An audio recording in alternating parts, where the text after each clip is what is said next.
Hey everyone, Anthony Fantano here, internet's busiest music nerd, and it looks like as quickly as this Drake and Pusha T beef came, it is now gone. It is now over. It is now done. It's kaput. It's finished. Because it seems like there are people on both sides now who are kind of trying to brush this under the rug and acting like this should not be a thing anymore and it's just over.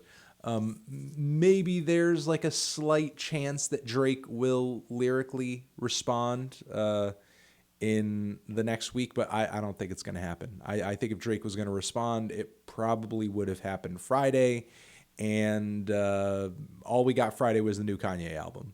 Which is fine. I'll have a review coming out for that very soon, but not a Drake diss, not a Drake response. We're seeing lots of articles talking about Rap-A-Lot Records CEO Jay Prince sort of putting in a courtesy call to Drake saying, hey, don't get involved with this, don't do this, don't push this any further than it needs to go. Then we have Kanye West also tweeting saying, I've never been about beef. I'm about love. Lines were crossed and it's not good for anyone. So this is dead now. So Kanye is essentially kind of putting an end to the beef there, or at least saying it's over. Pusha T himself has also been talking about the beef in interviews, saying that if Drake essentially taps out or gives up or doesn't respond or doesn't want any more of this, Pusha T is not going to keep pushing it and pushing it and pushing it. So there is also that.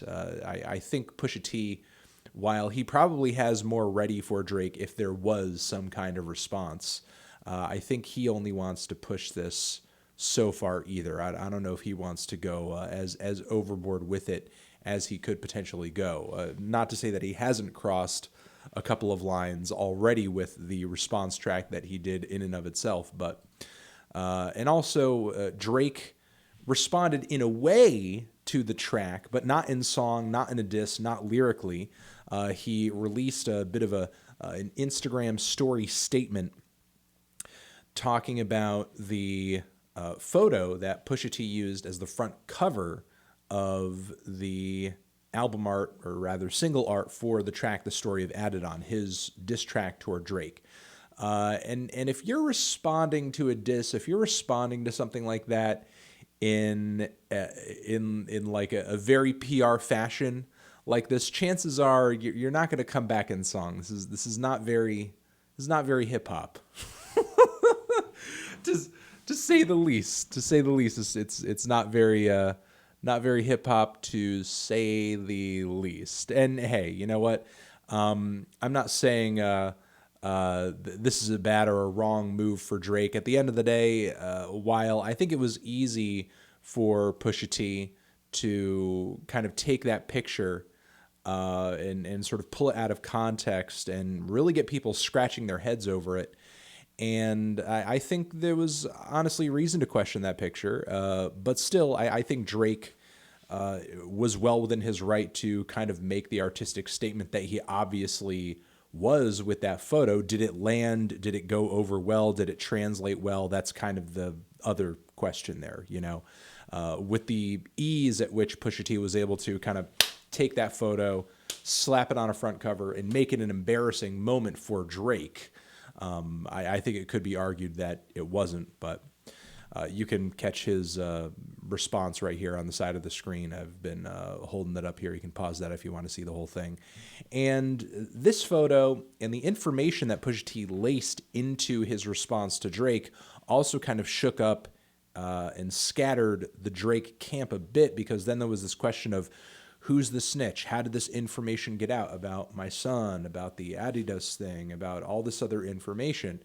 And there was even talk of people pointing the finger at A$AP Rocky. I don't know exactly what the whole drive behind that initially was, but even A$AP Rocky kind of responded to it on Twitter saying, of course this isn't true, this is BS, so on and so forth. So this back and forth, I think it's over. I think it's done.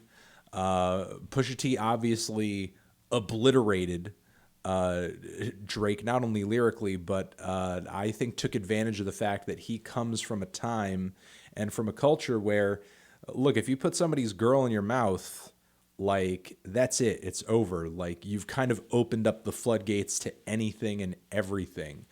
There have been a lot of people who have been commenting on the not only just the information that he threw out there saying that, oh, well, he's being a snitch about it, or the Noah 40 line, which was incredibly, incredibly nasty, incredibly, incredibly dark. But I mean, if you're somebody who follows battle rap, you know that like that's like the tip of the iceberg in terms of like the messed up kind of shit that rappers say to each other when they're in the midst of a battle or sort of throwing diss tracks back and forth, so on and so forth. So I don't know what else to say about this other than that it just seems like it's done. I guess I personally would have liked another round. However, I kind of see why, you know, things are kind of dying down in the way that they are because, you know, the thing is with this genre of music and this culture being as mainstream and being as popular as it is, there's a lot of power. And I think with that power comes a lot of responsibility because, sure, while in one sense, I'm sure Drake probably does want to respond to Pusha kind of like on a personal level, on a man-to-man kind of level. I'm sure both of them, if absolutely nothing was at stake, would just go back and forth, just barreling for each other all day. But the fact of the matter is that you're talking about two men who are in two very powerful positions in the music industry. Millions of dollars are at stake, and you can't just, you know, continually spend your career, which you're supposed to be an entertainer, you're supposed to be making money. You have tons of people who are depending on you for their paycheck. You can't make your whole thing like, hey, we're just going to fight each other all day and all night and so on and so forth. I will give it to Jay Prince in the quote that he sort of said, kind of warning against Drake continuing on this path. Getting involved in beefs like this, getting involved in super personal attacks that are not only, you know, sort of being launched at you or launching back at the other person, it's not really in Drake's brand. You know, sure, we can look back to back and the whole Meek Mill thing, but the thing is, whether he did it consciously or didn't, Meek Mill made it really easy for Drake. He made it super easy for Drake to do what he did. It didn't really need to be a vicious beef because Meek Mill's response was so awful, and he basically handed Drake the W on a fucking silver platter. Like, while, again, I stand by my statement that I don't think Pusha T or Drake artistically are really in a position to end one another's career, I do think that there probably is a lot more information that is out there on the internet or sort of moving through the grapevine about Drake that he might not want out there. And the same could be done, the same could be said, rather, for Pusha T. Because, I mean, if Pusha T has access to information that Drake didn't know was out there, I mean, the inverse could be true too, because Drake is also very wealthy. He's also very powerful. He's also very well connected. If both of them wanted to go back and forth finding dirt on one another and paying people to scoop up shit on the other guy so that they could put it into their next song, I'm sure it could absolutely be done. But the thing is, with how many brands are involved with these guys, again, the label execs, the record sales, just everything. There's too much at stake. There's too much at stake. So nobody wants to risk the bottom line at the end of the day.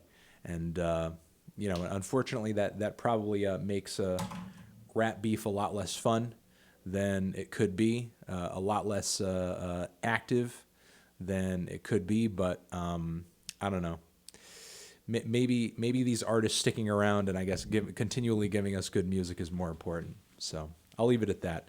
Thank you very much for watching. Let me know what your thoughts on all of this are down in the comments. Over here next to my head is another video that you can check out, and you can hit up all of these articles and links that I just blasted onto the screen over the past 10 minutes or so down there in the description. Shout out to High Snobiety.